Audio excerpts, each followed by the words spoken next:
মানুষের পাশে দাঁড়িয়ে শান্তি শৃঙ্খলা রক্ষা করে আমাদের কাজ করতে হবে, কারণ পরিষ্কার রায় বাংলায় দিয়েছে মানুষ যে অত্যাচারকে সহ্য করব না, অবিচারকে সহ্য করব না, দুর্নীতিকে মানব না, সমস্ত অধিকার সমস্ত মানুষের ঘরে পৌঁছে দিতে হবে, কোনো জঙ্গল রাজ আমরা সহ্য করব না।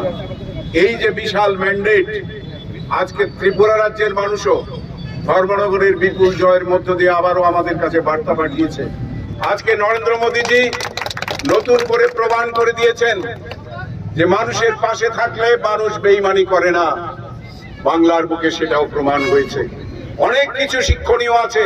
আজকে এই অল্প সময়ে দাঁড় করিয়ে আপনাদের না আমি সারা বছর বলি, ভালো স্বপ্ন দেখুন, আমাদের উন্নয়নগুলি চোখে দেখুন, মানুষকে সঙ্গে নিয়ে চলুন, এবং আগামী দিন আমি মনে করি না শুধু ত্রিপুরা রাজ্যে নয়, ভারতবর্ষে আগামী আমাদের জীবিত কালে আর কোন বিকল্প শক্তি ভারতীয় জনতা পার্টি ছাড়া কেউ থাকবে না। এটাই আজকে প্রমাণ।